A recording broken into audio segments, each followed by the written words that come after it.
제 2편 원천징수 연말정산 개정된 내용 설명드리도록 하겠습니다. 461페이지 보면 단일세율 적용 여부 외국법인 파견근로자 17%에서 19% 인상됐다. 이건 뭐 자격시험과 너무나 무관한 얘기니까 책에 있기 때문에 고쳐드린 것 뿐이고, 그 다음에 조금 중요한 것이 462페이지에 생산직 근로자의 요건 범위가 좀 확대됐고, 즉 생산직 근로자가 종전에 뭐 공장, 광산 일하는 사람, 뭐 어업에 종사하는 사람 이런 사람 빼고도 여러 가지 업종이 있는 사람들이 이렇게 많이 늘어났다 이런 얘기네요. 뭐 이걸 암기해야 되는 건 아니겠죠? 뭐 누가 생산직 근로자의 업종이 뭐냐 물어본 적은 한 번도 없으니까.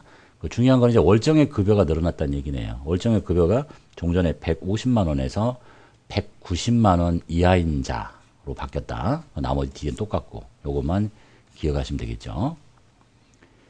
그 다음에 464페이지 보시면 6세 이하의 다자녀 세액공제가 폐지가 됐습니다. 그러니까 종전에 자녀 6세 이하 출산 입양 중에서 6세 이하가 통째로 사라졌다. 통째로 사라졌으면 이제 프로그램에서도 사라져야 되는데 프로그램에는 여전히 메뉴에는 보이고는 있습니다. 하지만 폐지가 됐다는 정도면 알고 계시면 되겠죠. 그래서 일단 프로그램에 가볼게요. 사원 등록 메뉴 가서 보면 나머지 내용들은 다 똑같고, 이쪽에 가보면 지금 종전에 6세 이하가 있었으니까 이 사람이 6세 이하이면 여기다 이제 체크를 하도록 돼 있는데, 이게 폐지가 됐기 때문에 통째로 날려보내도 될 텐데 지금 현재 살아있고 언젠가는 이게 통째로 날아갈 수 있겠죠. 그래서 이제 시험에서 출제를 하면 만약 이 아이가 뭐 6세 이하다. 그럼 20세 이하를 선택하고 바로 자녀 찍히고, 여기 4번이 자녀니까 자녀 찍히고 6세 이하가 자동으로 찍히는데, 그럼 이걸 살려놓을 거냐 지울 거냐, 이건 이제 출제하는 사람 마음이겠지만 제가 보기에는 원칙은 아무 쓸모가 없는 거죠. 여기가 6세 이하인지 알아야 되는 거 아니냐. 그럼 여기 주민등록번호를 입력하면 되잖아. 그죠? 그래서 지금 현재는 자동으로 찍히는데 그냥 살려놔도 상관없고 없애도 상관없고, 저는 없애는 게 맞다고 봐요. 필요 없으니까. 그리고 이것이 여기에 있다 하더라도 나중에 연말정산을 하게 되면, 연말정산 추가 자료 입력 가볼게요. 사람 하나만 불러볼게요. 여기 가보면 이제 여기 종전에는 여기에 이제 6세 이하가 있었거든요. 그렇게 법이 개정됐기 때문에 이 서식에는 나오면 안 되지. 그러니까 6세 이하가 없는 거야. 그러니까 6세 이하를 여기 앞에 가서 체크했다 하더라도 이 서식에 전혀 반영되지가 않으니까 뭐 해도 그만 안 해도 그만이다 이렇게 보시면 되겠고, 여러분은 그냥 없어졌으니까 그냥 지우는 게, 자동으로 찍히는 거 그냥 지워도 지우는 거로 생각하시면 되겠어요. 여기가 여기 있어가지고 여기 숫자는 찍히지만 아무데도 쓸모가 없다. 그래서 제 추측하건대 이게 한 번 더 업데이트 되면 요게 통째로 이 메뉴에서 사라질 가능성이 높아요. 그 정도만 봐두시면 되겠네요. 그리고 여기 잠깐 보시면 출산하거나 입양을 했다 그러면 그 얘가 첫째 애다 그러면 첫째, 둘째 애다 그러면 둘째, 셋째 애다 그러면 셋째, 이렇게 나눠서 입력하도록. 왜냐하면 금액이 서로 틀리니까 그거 하나만 봐두시면 되겠네요. 예를 들어서 내가 이렇게 자식이 하나, 둘 이렇게 있잖아요. 이게 지금 자식들인데 한 애를 또 입양을 해. 그럼 얘가 몇째겠어? 첫째야? 아니지. 하나, 둘, 셋째인 거예요. 셋째. 이해되셨죠? 그렇게 판단하시면 돼요. 왜냐하면 애를 많이 낳으라는 거 아니에요. 그러니까 여기 둘 있는데 처음 입양했다고 원래 첫째라고 하면 되겠어? 매년 하나 들어올 때마다 첫째야? 그럼 말이 안 되지. 그럼 둘째 낳으려면 어떻게 해요? 1년에 2번씩 낳아야 되겠어? 그럼 말이 안 되잖아. 그래서 종전에 있는 애들 이외의 애가 몇 번째냐를 따지면 되겠다는 얘기네요. 자, 그리고 급여자료 입력 메뉴는 바뀐 게 없는데 이렇게 들어가 보면 이렇게 종전의 금액보다 장기 요양보험료가 조금씩 줄어들게 개정이 됐어요. 뭐 그 정도만 하다가 보면 여기 숫자가 좀 작아지는구나.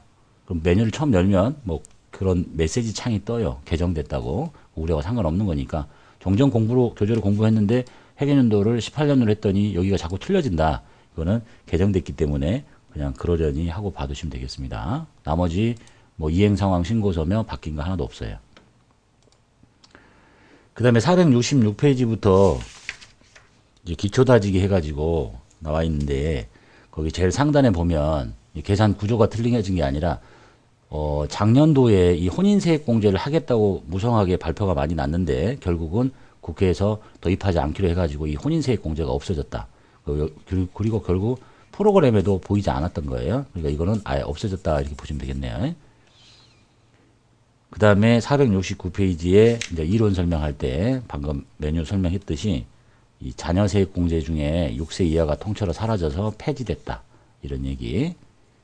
그 다음에 중복적인 얘기죠. 아까 봤던 것 중에 487페이지에 이 생산직 근로자 월정액 급여는 190만 원 이하다. 그리고 여러 가지 추가적인 생산직 근로자들이 많이 포함됐다 정도. 이거 무시하시면 되겠어요.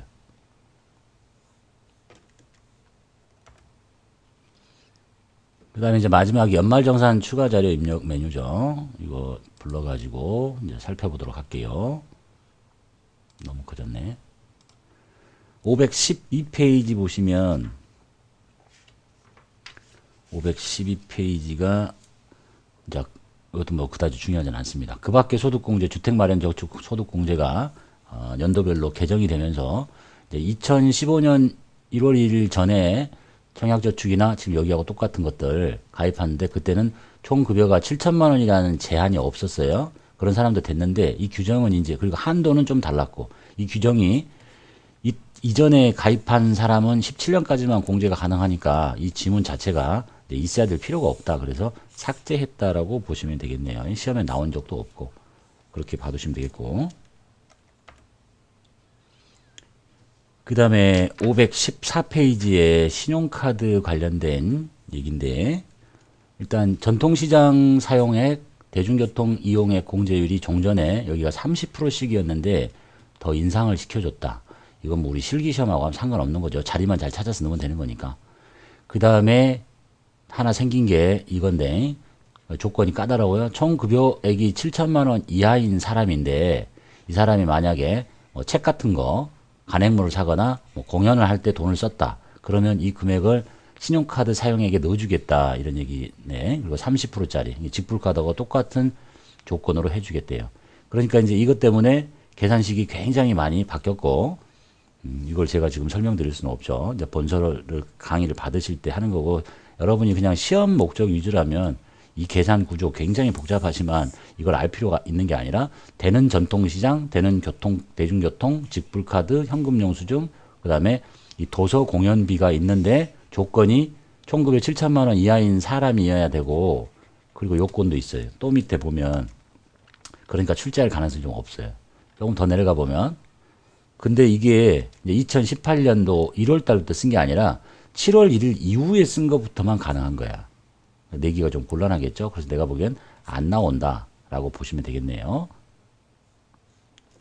그래서 이제 지금 이걸 자세히 써드린 이유는 본서를 갖고 계신 분이 이 개정된 내용 조금 때문에 또 18년 책을 사는 걸 방지하기 위해서 이 내용물 출력해서 그대로 공부하시고 뭐 동영상 수업 들으시고 하라고 해드린 거니까 이 내용만 있으면 새 책 사실 필요 없어요. 밖에 내용만 하면 되니까. 그 다음에 여기 한도도 떨어졌네요. 300에서 250으로 이런 것까지는 뭐 중요하지 않고. 그래서 계산 구조가 이렇게 바뀌었어요.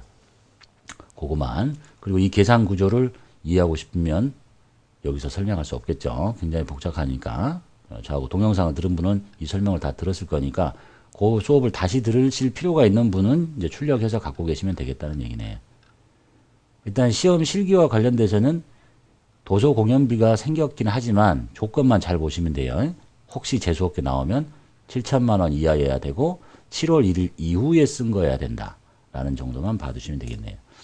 그래서 이제 본서 공부하실 때 저랑 동영상 강의를 수업을 들으시면 이 계산 구조를 이해하기 위해서 여러 가지 문제를 다 풀었죠. 근데 이제 문제가 약간 답이 틀려지는 거지. 계산 구조가 달라지니까.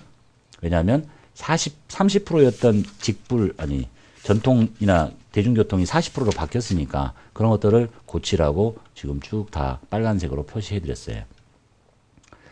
그리고 나서 이제 516페이지 보면 이 메뉴가 바뀌었겠죠. 메뉴는 여기 들어가서 살펴볼게요. 메뉴가 뭐 바뀌어봤자 도서, 책 사고 이런 게 늘어났은 거니까. 그래서 종전에 없던 이 도서 공연비가 생겼다. 있다 그러면 느는데 조건이 있다 그랬죠. 총급여 7천만 원 이하고 그것도 7월 1일 이후에 사용한 것만. 그리고 이 계산 구조를 이해하시려면 정규 강좌를 들어보시면 될 거고 시험하고는 무관한 거니까.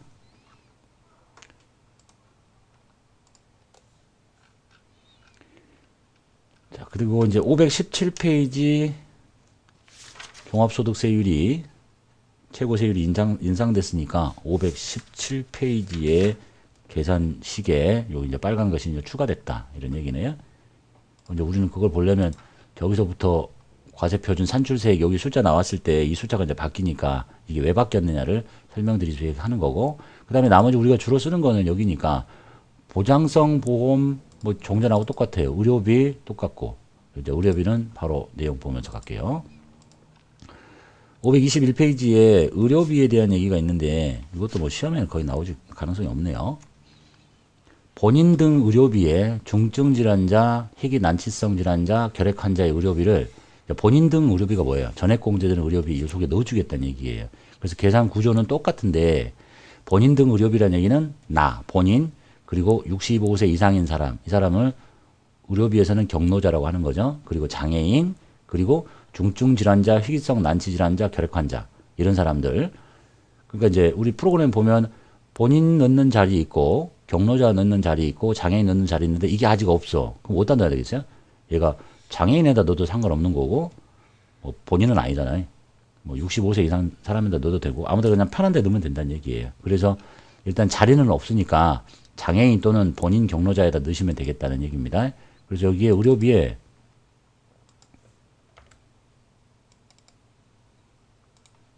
여기 이제 의료비를 들어가 보면 뭐 난임시술비, 장애인, 본인 경로자, 일반 있는데 뭐 중증 질환자 이런 건 없죠. 그러면 결국은 전액 공제되는 거니까 여기 또는 여기다 넣으면 되겠다라는 얘기입니다.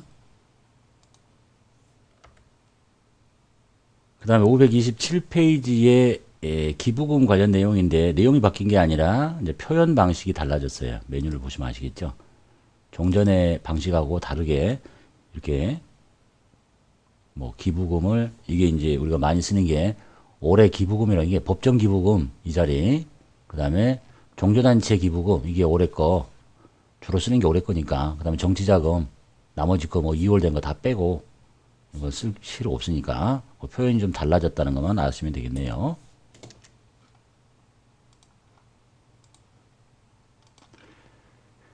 그 다음에 528페이지에 월세액 세액공제, 월세액 세액공제 내용이 바뀐 건 없고 공제율이 여기 총급여 구간에 따라서 10%짜리 20%짜리 여기까지 시험 내지는 않겠죠. 나도 못 해보는 거 어떻게 되겠어요. 그냥 공제율이 인상이 됐구나. 우리는 종전에 배웠던 듯이 월세가 누가 되는지, 총급여액이 7천만 원 이하이고 그 다음에 뭐 주택을 임차하기 위해서 월세를 냈을 때 그 내용은 종전에 배운 내용대로만 하시면 되겠네요. 그리고 혼인세액공제가 작년에 도입하기로 했다가 폐지가 됐으니까 528페이지에 있는 이 혼인세액공제는 삭제하시면 되겠다는 얘기입니다. 자, 여기까지가 원천징수 연말정산에 대한 얘기예요. 그다지 바뀐 거 없죠. 메뉴로만 보면 그 다음에 또 하나 혹시 거의 출제가 된 적이 없는데 국민연금이나 건강보험료 지역가입자였을 때 납부했으면 금액이 있으면 종전에는 그냥 여기다가 바로 여기다 넣었었는데요. 이게 지금 막혀 있거든요. 그래서 잘 읽어보면 출제 안 돼요. 제가 보기엔 국민건강보험 지역납입액은 부양가족 소득공제 탭, 즉 요 탭에다가 넣으라는 얘기거든. 그 탭에 해당 보험료 정산란에다 입력한다 라고 봐두시면 되겠고, 출제된 적은 아주 오래전에 한 번 있고 나머지는 없어요. 그리고 여기 신용카드, 종전 했던 대로 신용카드, 현금영수증, 직불카드, 전통시장, 대중교통 요거만 조심하시면 되겠죠. 제가 보기엔 안 낼 것 같아요. 내면 7천만 원 이하이고 7월 1일 이후 거 그렇게까지 복잡하게는 안 낼 것 같아요. 나머지 보장성보험 다 똑같고 의료비 중에 뭐라 그랬지? 희귀난치병 여기 아니면 여기 그냥, 또는 여기가 또 그 이후에 희귀난치병이 또 생길 수도 있는 거지. 그건 이제 똑같다고 보시면 되는 거죠. 교육비 내용 다 똑같고 기부금이 화면이 좀 길쭉하게 늘어났고요. 그 나머지 우리가 쓰는 건 없어요. 그 다음에 여기 월세 주택임차 차입금도 내용 똑같은데 여기 화면이 약간 틀려요. 뭐 이런 걸 알아낼 필요는 없는 거죠. 여기가 원래는 주택 유형이었는데 그냥 유형. 여기는 주택 계약 면적이었는데 그냥 계약 면적. 연금저축 똑같고 부양가족 소득공제 탭에서는 여기가 6세 이하가 폐지됐으니까 없어졌고, 그다음에 소득명세는 전근무지 입력하는 거 똑같고, 이 정도가 다라고 보시면 되겠네요. 자, 여기까지가 원천징수 연말정산에 개정된 세법 내용, 그 다음에 프로그램 변경 사항에 대한 얘기였습니다.